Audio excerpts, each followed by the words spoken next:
Diabetic తో బాధపడుతున్నారా? Be better ayurvedic expert తో ఫ్రీ కన్సల్టేషన్ తీసుకుని తగ్గించుకోండి. నమస్తే రమ్మగారు. నమస్తే జీ. మంచి కథ ఒకటి చెప్తారా? పెద్ద కథ చిన్న కథ రెండిటికి మధ్యలో చెప్పండి. మరీ పెద్దదొద్దు, మరీ చిన్నదొద్దు. సరే. ఒక ఊళ్ళో ఒక రైతు ఉండేవాడు. పిల్లలు లేరు వాళ్ళకి. సో ఎప్పుడు దేవుడికి దండం పెట్టినవాడు. పిల్లలు లేరు. అతనికి ఓ ఇల్లు, చిన్న దొడ్డి వాకిలి ఏవో ఉన్నాయి. ఒక కుక్క, ఒక గుర్రం, ఓ పెంపుడు కుక్క, ఒక గుర్రము ఉండేవి. అడవిలోకి వెళ్ళి ఏదో పని చేసుకొచ్చేవాడు. ఎవరింటికైనా పనికి వెళ్ళేవాడు, ఎవరి తోటలోకైనా వెళ్ళొస్తూ ఉండేవాడు. రోజు సూర్యుడికి దండం పెట్టేవాడు, సంతానం అని.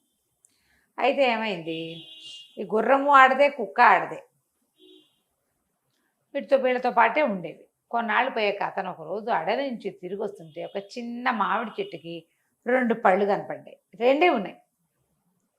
ఇంత చెట్టు పొట్టిది కానీ చిన్నది, పొట్టిగా చిన్న వెడల్పుగా ఉంది కానీ పొట్టిగా ఉంది. సరే, ఆ చెట్టుకు మామిడి పళ్ళు రెండింటిని ఎక్కకుండానే కోసేయగలిగాడు. ఆ 2 కోసి భార్యకి పట్టుకొచ్చి ఇచ్చాడు. ఆవిడేం చేస్తుంది, 2 మామిడి పళ్ళు తొక్కలు తీసి, తొక్కలేమో గుర్రాన్ని పెట్టింది, మామిడి పళ్ళు రసం చక్కగా పిండి గిన్నెలో పోసుకుని టెంకాలు 2 దొడ్లోకి విసిరేసింది. భార్యాభర్త చక్కగా మామిడి రసం పుచ్చుకున్నాక అక్కడ పెడితే కుక్కొచ్చి మామిడి రసం వాసనకి ఆ గిన్నెని నాకిందట. కొంతకాలం పోయాక ఇతని భార్య గర్భవతి కవల పిల్లల్ని పెట్టింది. తొక్కలు తిన్న గుర్రానికి 2 పిల్లలు పుట్టాయి. గిన్నె నాకిన కుక్క కూడా 2 కుక్క పిల్లలు పుట్టాయి. ఈ టెంకలు ఎక్కడ పడేసిందో అక్కడ 2 బంగారు కత్తులు మొలిచినాయిట భూమిలోంచి. 2 పిల్లల్ని చక్కగా పెంచుకున్నారు. 2 పిల్లలకి చెరుకో గుర్రం, గుర్ర పిల్ల, చెరుకో కుక్క, చెరుకో కత్తి, హాయిగా ఉండేది. అన్ని సమానంగా వచ్చాయి. బాగుంది. అయితే కొన్నాళ్ళు గడిచేసరికి పిల్లాడు కాస్త పెద్దవాడయ్యాక ఏముంది రైతు జీవితం, పిల్లలు కుక్కల్ని గుర్రాలని వెంటేస్తూ తిరుగుతారు కానీ డబ్బు వచ్చి పడిపోదు. అంతేగా. వీడికి ఒక యుక్త వయసు వచ్చాక పెద్ద పిల్లల్లో మొదట పుట్టిన పిల్లవాడు కొంచెం యాక్టివ్. వాడు నాన్నతో ఏమన్నాడంటే, నాన్న ఎన్నాళ్ళు ఇలాగే పేద బతుకు, ఇక్కడ పని చేసుకుని ఏదో కల్లో గంజోతోటి పొట్టపోసుకుంటున్నాము, మేము పెద్దవాళ్ళం అయ్యాం, పెళ్ళిళ్ళు అవుతాయి, కోడళ్ళు వస్తారు, ఇదే బతుకు ఎట్లా బతుకుతాం, ఈ జీవితాన్ని మార్చుకుందాం, నేను ఎక్కడికైనా వెళ్ళి ధనం సంపాదించుకొస్తాను అని చెప్పేసరికి ఆయన కాస్త బాధగా ఉంది. 2 కళ్ళలాగా ఉన్న పిల్లలు ఇద్దరు ఒకటి వెళ్ళిపోతే ఎట్లా అని. వాడేమన్నాడంటే, అట్ట కాదు నాన్న, మేమిద్దరం వెళ్తాం అంటలేదు కదా, వాడు నీకు తోడు ఉంటాడు, నేను సంపాదించుకొస్తా. బాగానే ఉంది అంటే సరే తండ్రి ఒప్పుకుంటే వీడు ఒక కత్తి తీసుకుని, ఓ గుర్రం వేసుకుని, ఒక కుక్కను వెంట పెట్టుకుని పోయాడు. ఊరు చివరి దాకా దింపడానికి తమ్ముడు కూడా గుర్రంతో సహా వెళ్ళేసరికల్లా వాడు ఏమన్నాడంటే, ఒరే అబ్బి, అమ్మ నాన్నని జాగ్రత్తగా చూసుకో, కుక్క గుర్రం ఇల్లు వాకిలి జాగ్రత్త అని వాడి సంచుల నుంచి ఒక చిన్న గాజు కుప్పే ఒకటి తీసిచ్చాడు. దాంట్లో గులాబీ రంగు నీళ్లున్నాయి. ఈ నీళ్ల కుప్పే నీ దగ్గర పెట్టుకో, ఇది రంగు మారిపోతే నాకు ఏదైనా ఆపద వచ్చిందని గమనించుకో, అమ్మా నాన్నకు చెప్పకు, నేను వెళ్ళిన దారి నువ్వు కూడా వచ్చి నన్ను వెతుక్కుంటూ రా అని చెప్పాడు. గాజు కుప్ప చిన్నవాడు పట్టుకెళ్ళి ఇంట్లో పెట్టుకున్నాడు. ఈ పెద్దవాడు ఇక్కడి నుంచి బయలుదేరి అలా వెళ్ళి ఒక రాజ్యంలోకి ప్రవేశించాడు. చక్కటి గుర్రము, వెనకాల ఒక కుక్క, సామాన్యమైన బట్టలు ఉన్న రాజకుమారుడల్లే ఉంటాడు వాడు. ఏదో ముని వరం వల్ల పుట్టినవాడు, పిల్లలు బాగుంటారు వాళ్ళు. అయితే ఏమైంది, వాడు ఆ ఊళ్ళో తిరిగి పని సంపాదించడానికి వ్యాపారం కోసం చూస్తూ ఉండగా రాజుగారి కూతురు ఆ పైన బాల్కనీలో నిలబడి చూసింది. ఈ అబ్బాయి ఎవరో అని ఇతని మీద మనసు పడింది.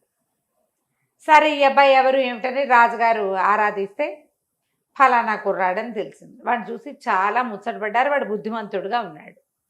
సరే, అమ్మాయిని ఇచ్చి పెళ్లి చేసుకోమన్నారు. మనకు కావాల్సింది డబ్బే కదా, తర్వాత ఎలాగో పెళ్లి చేసుకుంటాం, రాకుమార్తెనే చేసుకుంటే సరే అమ్మా నాన్నని తమ్ముడిని ఇక్కడికే తెచ్చుకోవచ్చు అనుకున్నాడు పెళ్లి కొడుకు. సరే, ఒప్పుకున్నాడు. పెళ్ళైపోతే వాళ్ళంతా చాలా సంతోషించారు. చాలా యాక్టివ్గా ఉన్నాడు, చక్కగా ఉన్నాడు, బాగుంది, అంతా నడుస్తుంది. దేశంలో జనాలు కూడా సంతోషమే. ఎందుకంటే రాజుగారికి ఒకతే పిల్ల. పెళ్లి చేసుకున్నవాడు కొంచెం యువకుడు, అందగాడు, వీరుడు, టెంపర్తనం ఉన్నవాడు అయితే తమ రాజ్యానికి రాజు అవుతాడు వాడు. అంతేగా. ఇలాగని ప్రజలు కూడా సంతోషించారు. సరే, ఏమైంది, కొద్ది రోజులు గడిపిన తర్వాత ఒకరోజు రాత్రి నిద్ర పట్టక ఆ అబ్బాయి బయట తిరగటం మొదలుపెట్టాడు మేడ మీద. ఆ అమ్మాయి కూడా వచ్చింది. ఇద్దరు కలిసి బయట చల్లగాలికి 12 గంటలకు కూర్చున్నారు. వాళ్ళ ఊరికి ఉత్తరంగా ఒక చోట కొండ మీద పెద్దగా మంట వస్తుంది. అయ్యో అయ్యో అదేదో మండిపోతుంది, అక్కడ ఏదైనా ప్రమాదం జరుగుతుందేమో, సైనికులు పిలుద్దాం అన్నాడు. అంటే అమ్మాయి ఏమంది, ఏం పిలవద్దండి, దాన్ని ఉరుముల కొండ అంటారు, అక్కడ అట్లాగే ఉన్నటువంటి పెద్ద పెద్ద మంటలు వస్తాయి, అదేం తగలబడదు, మంట వస్తుంది అంతే, అదే తగ్గిపోతుందా? అదే తగ్గిపోతుంది, ఉరుముల కొండ దాని పేరు. చాలా మంది ఇలాగే మీలాగే చూడడానికి వెళ్ళిన వాళ్ళంతా అక్కడ శిలలైపోతారని చెప్తారు. ఉరుముల కొండ మీద మనుషుల శిల్పాలు ఉంటాయి, శిలలైపోతారు, శిల్పంలాగా మారిపోతారు. అదే. అందుకని మన వాళ్ళు ఎవరు వెళ్ళరు, ఏదైనా చూసినా కొత్త వాళ్ళు వెళ్ళకూడదని చాటింపు ఉంది, వద్దండి అని. సరే అన్నాడు. పడుకుని లేచారు. తెల్లవారేసరికి వాడికి అది చూడాలనిపించింది. గుర్ర వేసుకుని కత్తి పుచ్చుకుని కుక్కను వెంట పెట్టుకుని వెళ్ళిపోయాడు. అన్ని తీసుకున్నాడు మొత్తానికి. వాటితో పాటే ఉంటాయి అవి. వెళ్ళిపోయాడు. యువరాణి పొద్దున్నే లేచింది, భర్త ఏదో వ్యాహ్యాలకి వెళ్ళాడు, వాకింగ్ రన్నింగ్కో పోయాడు అనుకుంది. తీరా చూస్తే లేడు. ఎవరో చెప్పారు, తెల్లవారు గేటు, మనకి రాజుగారి కోటకు గేటు తీస్తారు కదా, గేటు తీయగానే యువరాజవారు అల్లుడు గారు వెళ్ళిపోయాడని వార్త వచ్చింది. అయ్యో అయ్యో నాన్న, ఉరుముల కొండకు వెళ్ళాడేమో నాన్న, రాత్రే చూసాము, నేను చెప్పాను వెళ్ళకూడదని చెప్పాను నాన్న అని ఏడ్చింది వాళ్ళ. ఏం చేస్తారు, ఉరుముల కొండకు వెళ్ళిన వాడు బతికొచ్చిన దాఖలా లేవు. సరే చూద్దాం అనుకున్నారు. ఈ కుర్రాడు వెళ్ళాడు. వెళ్ళేసరికల్లా వెళ్ళగా వెళ్ళగా వెళ్ళగా ఆ కొండని సమీపించాడు. అక్కడంతా వెచ్చగా ఉంది. నిన్న రాత్రి తగలబడింది కదా, ఆ వేడితనం అలాగే ఉంది. ఒక బండ మీద ఒక ముసలమ్మ కూర్చుని కనపడింది. అవ్వ ఏం, నేను రాత్రి ఇక్కడ వంటలు వచ్చినాయి చూద్దామని వచ్చాను, నాకు ఈ పూట ఆశ్రయం ఇస్తావా, కొండపైకి ఎక్కి చూస్తానన్నాడు. అలాగే రా బాబు, నా దగ్గరికి రా అని చెప్పి ఆవిడ పిలిచింది. ఇక్కడ గుహ ఉంది, మనకి వంట చేసుకుందాం, కాసేపు విశ్రాంతి తీసుకుంది కానీ రాత్రికి అని చెప్పి చీకటి పడేసరికి వెళ్ళిపోయాడు. వెళ్తూ వెళ్తూ ఆ చుట్టుపక్కల ఉన్నవేవో మొక్కల్లోంచి కాసిన ఆకులు ఆ చెట్టు నుంచి ఈ చెట్టు నుంచి కోసుకుంటూ వెళ్తోంది. వీడికి అర్థం కాదు. ఆవిడ వెనకాలే వెళ్ళాడు. ఈవిడ ఏం చేసింది, గుహ దగ్గర ఆగి లోపల పదనైనా అని లోపలికి చేయి చూపించింది. లోపలికి నడిచేశాడు. నడిచిన తర్వాత తీరా చూస్తే గుహ లోపల ఒక మాదిరి వెలుగుంది. కొన్ని డజన్ల శిలలు కనపడుతున్నాయి.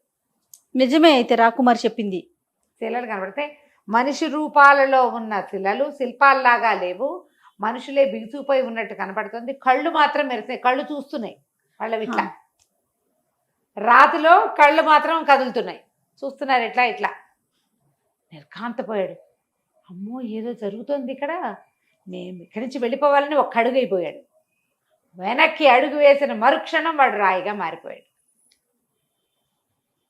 లోపలే ఉండిపోయాడు. అయ్యయ్యో. ఆవిడ గుహ బయట నుంచి వెళ్ళిపోయి చేసేదేముంది, ఈ అబ్బాయి ఇక్కడ ఉండిపోయాడు. అప్పటికి కొంతకాలం గడిచింది, 4-5-6 నెలలు అయిపోయింది. అయితే ఈ చిన్న అబ్బాయి ఉన్నాడు కదా, వాడు ఏదో తోటలో పని చేసుకుంటూ మంచినీళ్ళు తాగుదామని లోపలికి వచ్చి పైన ఇట్లా అటక మీద పెట్టాడు ఆ గాజు కుప్పే, వాళ్ళ అన్న ఇచ్చిన గులాబీ రంగు నీళ్లు. రోజు దానికేసి ఇట్లా చూస్తాడు వాడు, పొద్దునోసారి సాయంత్రం ఒకసారి. పైకి చూసేసరికల్లా నీళ్లు మురిగ్గా కనపడ్డాయి. పొద్దున పిక్కుగా ఉన్న నీళ్ళు రాత్రి సాయంత్రానికి మురికైపోయినట్టు ఇప్పుడు ఏదో జరిగింది. అక్కడి నుంచి అమ్మా నాన్నకి చెప్పొద్దన్నాడు అన్నయ్య. సరే ఏం చేశాడు, తెల్లవారేసరికి బయలుదేరాడు. నాన్న అన్నయ్య ఎంత మటుకు వెళ్ళాడో చూసొస్తా, అంత మటుకు ఆగంలే, ఆను చూసి వచ్చేస్తా అని చెప్పి బయలుదేరి వెళ్ళాడు. వెళ్ళగా అన్నయ్య మావగారి ఊళ్ళోకి ప్రవేశించాడు. ప్రవేశించేసరికి ఈ అబ్బాయిలు ఇద్దరు ఒకేలా ఉంటారు. గుర్రాలు 2 ఒకేలా ఉంటాయి, కుక్కలు 2 ఒకేలా ఉంటాయి, కత్తులు 2 ఒకేలా ఉంటాయి. రాజుగారు అల్లుడే వచ్చాడు అనుకున్నారు. అందరు పలకరించారు, బాబాబు తేలిక వచ్చారా, బాగా వచ్చారా, అక్కడ ఏం ఇబ్బంది అవ్వలేదని. ఏమిటి మనం కొత్త వాళ్ళం, వీడెవడో, వీళ్ళంతా ఇలా అడుగుతారు అంటే దారి చూపించారు కోట వైపుకి. కోట బయట ఉన్న ద్వారపాలకులు సలాం చేస్తున్నారు. సర్లే కోటలోకి నడిచాడు. మంత్రి వీళ్ళు కనబడ్డారు. బాబు తేలిక అయిందా ప్రయాణం, ఏమి ఇబ్బంది పడలేదు కదా. నన్ను ఏదో అనుకుంటారు వీళ్ళు, అన్నయ్య అనుకుంటున్నారేమో అని అనిపించింది. లోపలికి వెళ్తే రాజుగారు అల్లుడు గారు వచ్చారా అన్నాడు. ఓహో మనం అల్లుడు కాదు, అంటే అన్నయ్య వీళ్ళకి అల్లుడు అనమాట. గ్రహించాడు. మీరు అమ్మాయి కనపడపోయేసారు కదా, అమ్మాయి చాలా బెంగ పెట్టుకుంది, అట్లా చెప్పకుండా వెళ్ళిపోయారు ఏమిటండి, మరి పదండి అమ్మాయిని చూద్దరు కానీ అంటే నేను చూస్తాను అన్నాడు. తీరా అమ్మాయి పరిగెత్తుకుంటూ వచ్చింది, భర్త దగ్గరికి పరిగెత్తుకుంటూ వచ్చింది. అయితే అందరూ ఉన్నారు కాబట్టి కావలిచ్చుకోలేదు. సరే మాట్లాడుకున్నారు. తేలిగ్గా అయ్యిందా అని అడిగింది. రమ్మగారు మరి అలాగే భర్త పరిగెత్తుకుంటుందంటే మా తమ్ముడు వదని కావలించుకున్నాడంటే కథలో ఔచిత్యం దెబ్బతిందా అంతే అంతేనండి. క్లియర్ గా చెప్తుంది. సూపర్. అక్కడి నుంచి ఇద్దరిని ఆ ఏకాంతానికి పంపించారు. సాయంకాలం భోజనాలు అయ్యాక వెళ్ళంగానే కుర్రాడు, ఆగండి, నేను అన్నని కాదు, అబ్బాయిని కాను, పెద్ద అబ్బాయిని కాను, నేను చిన్న అబ్బాయిని, ఆయన మా అన్నయ్య. ఏం జరిగింది ఇక్కడ అంటే, ఏమో నాకు కూడా తెలీదు, ముందు రోజు రాత్రి మాట్లాడుకున్నాం, ఉరుముల కొండ కనపడింది, మంటలు వస్తుంటే అడిగాడు, పడుకున్నాం, తెల్లవారు లేచేసరికి వెళ్ళిపోయాడంటే మా అన్నయ్య ఎక్కడికే వెళ్ళి ఉంటాడు. క్లారిటీ వచ్చింది. అయితే నేను అన్నయ్యని కానని మీ వాళ్ళు ఎవరికి చెప్పబోకండి, నేను అన్నయ్యని వెతుక్కొస్తాను అని చెప్పి మర్నాడు పొద్దున ఉరుముల కొండకి మళ్ళీ బయలుదేరాడు. వెళ్ళాడు. సాయంకాలం కంచీకటి పడక ముందే ఉరుముల కొండ దగ్గర చేరాడు. ఆ ముసలిది అన్నయ్య వచ్చినప్పటిలాగానే చెట్రాయి మీద కూర్చుని ఉంది. దూరం నుంచి చూసి తెల్లపోయింది, కుర్రాడు మొన్నొచ్చిన వాడు గుర్తుపట్టింది. ఆ గుర్రం మొన్నొచ్చిందే, చాకు, కత్తి వాళ్ళు మొల్ల వెళ్ళాడుతున్న కత్తి ఎలాంటిదే, కుక్క అలాంటిదే, ఇక అర్థం కాల. అయితే అదే పోలికలో ఉన్న కుర్రాన్ని చూసి నిర్ఘాంతపోయింది. ఎప్పుడైతే అది నిర్ఘాంతపోయిందో వీడికి డౌట్ వచ్చేసింది. అంటే ఇది గ్యారంటీగా మా అన్నయ్యని చూసింది, నన్ను చూసి కంగారు పడుతుందంటే మా అన్నయ్యని ఏదో చేసింది. అక్కడి నుంచి గుర్రం నుంచి ఒక్క దూక ముసలి దాని మీదకి దూకేశాడు. కత్తి మొన గొంతు దగ్గర పెట్టేశాడు. చంపేస్తాను, మా అన్నయ్యని చూసావు నువ్వు, చెప్పు ఎక్కడున్నాడో చెప్పు, మా అన్నయ్య ఎక్కడున్నాడో చెప్పు అని కరిచొచ్చి కేకలు పెట్టాడు. కత్తి గుచ్చుకుంటుంటే ముసలిది ఏమంది, బాబు ఇంతమంది వచ్చారు, ఎవ్వరూ నన్ను ఏమీ చేయలేదు, మీ అన్నయ్యని తీసుకొస్తా, నీ దారి నువ్వు మీ అన్నయ్యని తీసుకుని వెళ్ళిపో. కుక్క గుర్రం అక్కడెక్కడ ఎక్కడో తిరుగుతున్నాయి. సరే లోపలికి వెళ్ళి ఆ గుహలో ఉన్న వాడిని వెంబడి పెట్టుకు తీసుకొచ్చింది. మనిషిని చేసింది, తీసుకొచ్చేసరికల్లా వీడి విజిల్ వేసేసరికల్లా ఎక్కడికో పారిపోయిన ఆ గుర్రం కుక్క పరిగెత్తుకొచ్చింది. ఇద్దరు గుర్రాలు ఎక్కి బయలుదేరారు. 4 అడుగులు వేసాక అన్నయ్య అన్నాడు, ఒరే నువ్వు నా తమ్ముడివి, నన్ను తీసుకొచ్చావు, ఆ గుహలో ఎంతమంది ఉన్నారు రా, పాపం వాళ్ళ కోసం ఎవరు వస్తారు, ఏమైనా సరే వాళ్ళందరినీ తీసుకెళ్ళాలి, కాపాడాలి, అసలు ఈ ముసల్దాన్ని ఇక్కడ ఉండనివ్వకూడదు, అది ఎందుకు ఇట్లా చేస్తుంది మంత్రాలు మారి, దాని సంగతి చెప్దామని పద మళ్ళీ వెనక్కి వెళ్దామన్నాడు. అందరూ ఇద్దరు వెనక్కి వెళ్ళిపోయారు. మొత్తం కుక్కలు అన్ని గుర్రాలు కుక్కలు వెనక్కి తిరిగినాయి. 2 గుర్రాలు 2 కుక్కలు వెనక్కి తిరిగి వచ్చేసారు. గుహలోకి వచ్చేసరికల్లా వచ్చి ఆ ముసల్దాన్ని పట్టుకున్నాక వాడికి తట్టింది, ముసల్ది మొన్న నాతో పాటు గుహలోకి వచ్చింది, అది రాయి వల్ల నేను రాయి అయిపోయా, మళ్ళీ ఇప్పుడు నన్ను రాయిలాగా ఉన్నవాడిని బయటికి తీసుకొచ్చింది, అది ఎందుకు రాయవలా ఆలోచించి ఇక్కడ ఒక కిటుకుందిరా.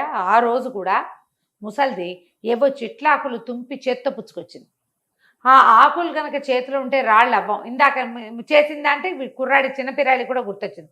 అవును, ఈ 2 చెట్లాకులు 2 గుప్పెళ్ళు తెంపుకుంది అని. అది 2 చెట్లాకులు పట్టుకుంటే వాళ్ళకి ఏమవ్వదు. అక్కడి నుంచి ఏం చేశాడు వీడు, చేరుకో 2 గుప్పెళ్ళు ఆకులు చేత పుచ్చుకుని ముసల్దాన్ని వెనకాల నుంచి గుహలోకి తోసేశారు.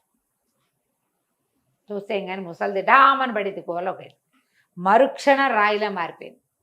వీళ్ళ ఆకులతోటి గుహలోకి వెళ్ళి అందరికీ ముట్టించారు, ఆకులు రాశారు. ఎన్ని విగ్రహాలు ఉన్నాయో లోపల మొత్తం జనమంతా బయటకు వచ్చారు. ప్రతి ఎన్నేళ్ల క్రితం వచ్చిన వాళ్ళు ఒకళ్ళకొకళ్ళు తెలీదు.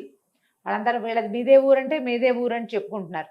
అందరినీ బయటికి తీసుకొచ్చాక ఎవరి దారిని వాళ్ళు మీ ఊరు వెళ్ళిపోండి, లేదా మా ఊరు వస్తే మా రాజుగారు మా మామగారు మిమ్మల్ని మేము ఈ ఊళ్ళకి పంపిస్తారు, పదండి నడిచి వెళ్దామని తీసుకొచ్చాడు. ఈ వచ్చిన వాళ్ళల్లో ఒక రాజుగారు ఓ కూతురు ఉన్నారు. ఆ రాజుగారు ఉన్నాడు, నాయన 8 క్రితమో వచ్చి ఇక్కడ పట్టుబడిపోయాం, మరి మా పిల్లని పెళ్లి చేసుకో, చిన్నవాడికి ఇచ్చి ఆ 2వ రాజుగారి కూతురు నుంచి పెళ్లి చేసుకున్నారు. అమ్మా నాన్నని ఊరు నుంచి తీసుకొచ్చుకున్నారు. మొదటి రాజుగారి అమ్మాయిని పెళ్లి చేసుకున్నాడుగా, ఆ రాజుగారి రాజ్యాన్ని పెద్దవాడు రాయిగా మారి మళ్ళీ మనిషిగా మారిపోయిన రాజుగారి అమ్మాయిని పెళ్లి చేసుకుని 2వ రాజ్యాన్ని చిన్నవాడు పరిపాలిస్తూ హాయిగా ఉన్నారు. కథ కంచికి మనం ఇంటికి. ఆ ముసలిది రాయిగా అలానే ఉంది, ఆ లోపలే ఉండిపోయింది గుహలో, అంతే. రైట్, చాలా బాగుంది రమ్మగారు. నమస్తే. నమస్తే.